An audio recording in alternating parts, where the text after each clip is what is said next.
Vivemos em um mundo onde a onda de terror e desastres tentam roubar a nossa paz, onde o mal sempre está tentando prevalecer.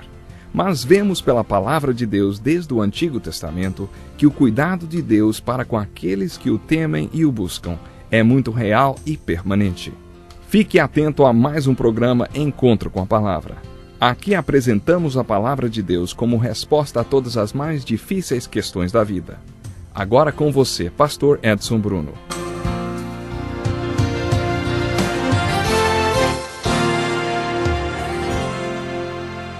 Olá, estamos começando mais um Encontro com a Palavra e hoje vamos continuar nosso estudo no Inário Inspirado do Velho Testamento, o livro de Salmos. Vamos ver hoje o Salmo 32. Já estudamos alguns salmos do homem abençoado e também já começamos a analisar alguns dos salmos de oração. Vimos que os salmos do homem abençoado são salmos de pregação, nos quais o salmista fala com o homem sobre Deus. Já os salmos de oração estão relacionados a sentimentos, são mais emocionais, ou falam de experiências do salmista. Conforme já disse, uma boa maneira de abordar esses salmos, nos quais o salmista conversa com Deus sobre o homem, seria considerar o seu estado emocional quando ele ora. Então, se você se identificar o seu estado emocional, continue até que o salmista conte o que fez a respeito daquela situação, especialmente se esses sentimentos com os quais você se identifica forem negativos. O salmo de hoje diz: como é feliz aquele que tem suas transgressões perdoadas e seus pecados apagados. Como é feliz aquele a quem o Senhor não atribui culpa e em quem não há hipocrisia. Enquanto eu mantinha escondidos os meus pecados, o meu corpo definhava de tanto gemer, pois dia e noite a tua mão pesava sobre mim. Minhas forças foram se esgotando como em tempo de seca. Então reconheci diante de ti o meu pecado e não encobri as minhas culpas. Eu disse: confessarei as minhas transgressões ao Senhor, e tu perdoaste a culpa do meu pecado. Portanto, que todos os que são fiéis orem a ti enquanto podes ser encontrado. Quando as muitas águas se levantarem, elas não os atingirão. Tu és o meu abrigo, tu me preservarás das angústias e me cercarás de canções de livramento. Eu os instruirei e os ensinarei no caminho que você deve seguir. Eu o aconselharei e cuidarei de você. Não sejam como o cavalo ou o burro, que não têm entendimento, mas precisam ser controlados com freios e rédeas. Caso contrário, não obedecem. Nos Salmos 32, 51 e em muitos outros, o estado emocional descrito é muito conhecido: o sentimento de culpa.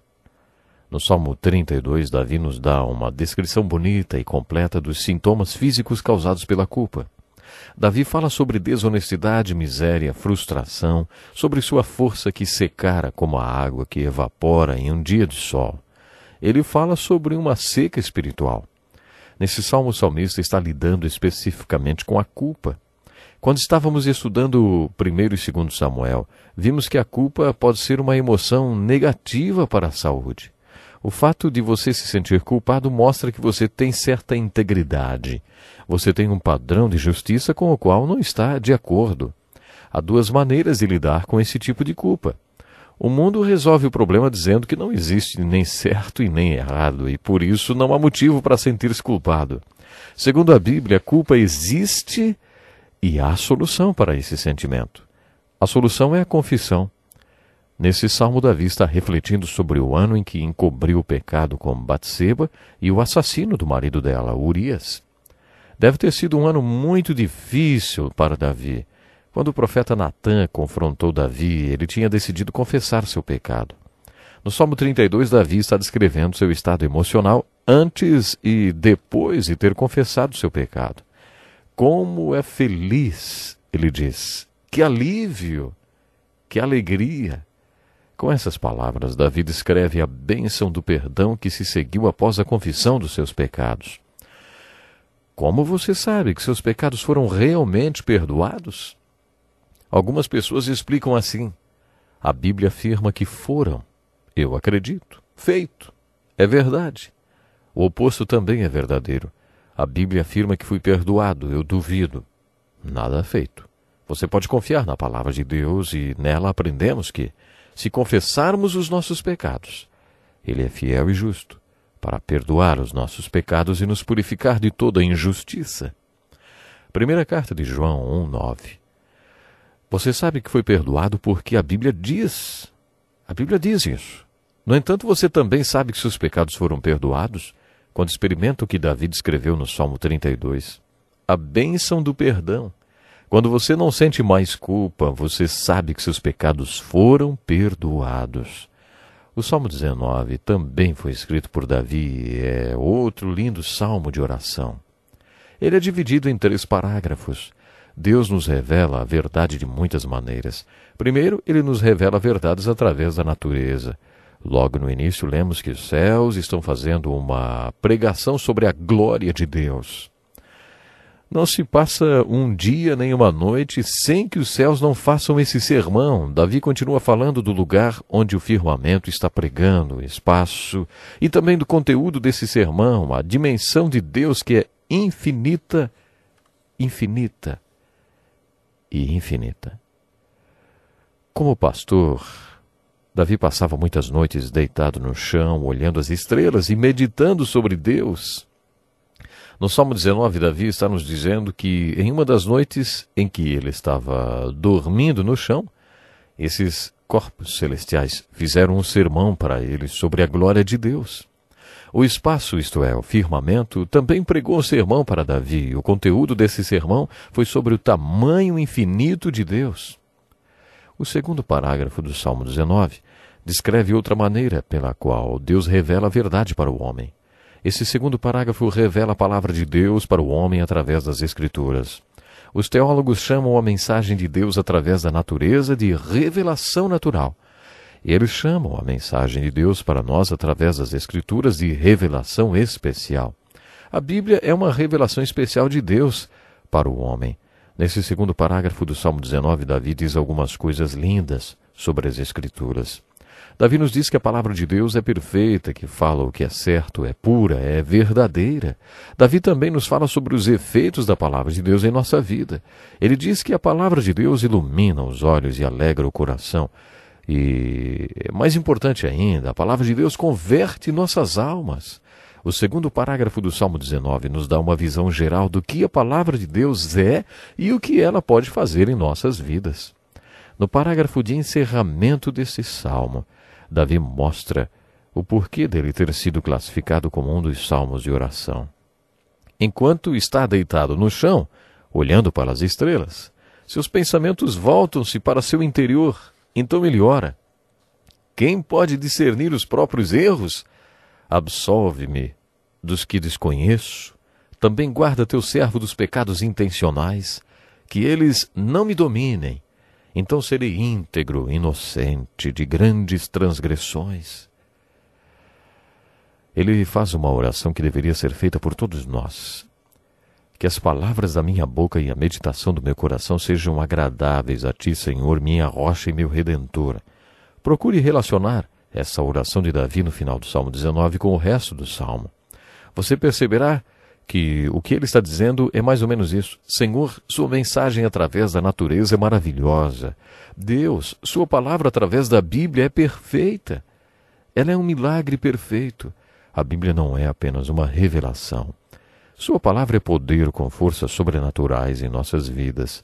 Sua palavra pode converter a alma do homem e iluminar seus olhos e tornar o simples em sábio. Ah, Senhor, sua revelação através das Escrituras é perfeita. A seguir, reflita sobre a oração no final do Salmo. Poderíamos parafraseá-lo da seguinte forma: ah, Senhor, e a sua revelação através de mim? Estamos escrevendo um evangelho, um capítulo a cada dia, através das coisas que fazemos e dizemos. Os homens leem tudo o que escrevemos. E eu, como estou escrevendo o evangelho? Deus revela a verdade de várias maneiras. Deus tem revelado a verdade através da natureza e das Escrituras. Ele também quer revelar a verdade ao mundo através de nós. Você e eu somos a única Bíblia que muitas pessoas vão ler. Que tipo de Bíblia as pessoas leem quando olham para a sua e para a minha vida, hein? Essa é a mensagem básica da oração de Davi no final do Salmo 19. Já o Salmo 73 é mais um salmo de oração que apresenta outro estado emocional. O Salmo 73 não foi escrito por Davi, mas por um homem chamado Asaf. O próprio Asaf nos conta que invejava a prosperidade do ímpio e duvidava da justiça de Deus. O seu problema emocional era a dúvida e a inveja. Quando estudamos o livro de Jó e as 30 razões por que o povo de Deus sofre, aprendemos que Deus realmente permite que o seu povo sofra. Deus se comunica com o mundo através do sofrimento dos santos. Isso acontece quando você passa a fazer parte do povo de Deus. Deus transforma os corações feridos dos seus santos em luz para todo o mundo. Os mártires da fé sacrificaram para mostrar ao mundo a glória de Deus através de seu próprio sofrimento. Caminhar na fé não quer dizer que o céu vai estar sempre brilhando, nem que a grama será sempre verde, nem que os pássaros estarão sempre cantando. A decisão para se tornar um homem ou uma mulher temente a Deus pode significar exatamente o contrário. A fé pode levar a uma série de problemas. Deus pode querer mostrar que há um tesouro muito precioso em um simples vaso de barro e um fundamento sobre uma casa, que é a sua vida. O jeito mais óbvio de Deus mostrar esse tesouro e esse fundamento é colocando peso sobre o vaso, ou deixando a tempestade bater sobre a casa. Asaf não gostava dessa ideia. Ele disse, quando via a prosperidade desses ímpios, eles não passam por sofrimento e têm o corpo saudável e forte. Estão livres dos fardos de todos. Não são atingidos por doenças como os outros homens. Quando tentei entender tudo isso, achei muito difícil para mim até que entrei no santuário de Deus e então compreendi o destino dos ímpios.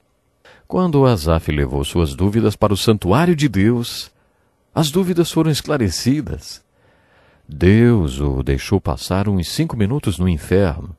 Acho que essa é uma boa maneira de explicar a experiência de Asaf, porque ele diz que no santuário de Deus, Deus mostrou então para ele o fim do ímpio. Deus mostrou para ele o banquete de consequências que os ímpios comerão no final de suas vidas. Quero me despedir hoje lançando um desafio. Se Deus fizesse você passar 5 minutos no céu e 5 minutos no inferno, qual desses 2 lugares causaria maior impacto? Isso é algo para se pensar até o nosso próximo programa, hein? E não esqueça, Deus está pronto para perdoar, para purificar a sua vida. Deus lhe abençoe e até o nosso próximo encontro. Que lição importantíssima. Obrigado, Pastor Edson Bruno. Prezado ouvinte, coloque em prática o que você ouviu aqui. Sem dúvida, sua vida será grandemente abençoada. Este é um estudo escrito pelo Dr. Dick Woodward, na voz do Pastor Edson Bruno. Escreva-nos e solicite o material. Nosso endereço é Encontro com a Palavra, Caixa Postal 2011, CEP 89201-970, Joinville, Santa Catarina. Até o nosso próximo Encontro com a Palavra.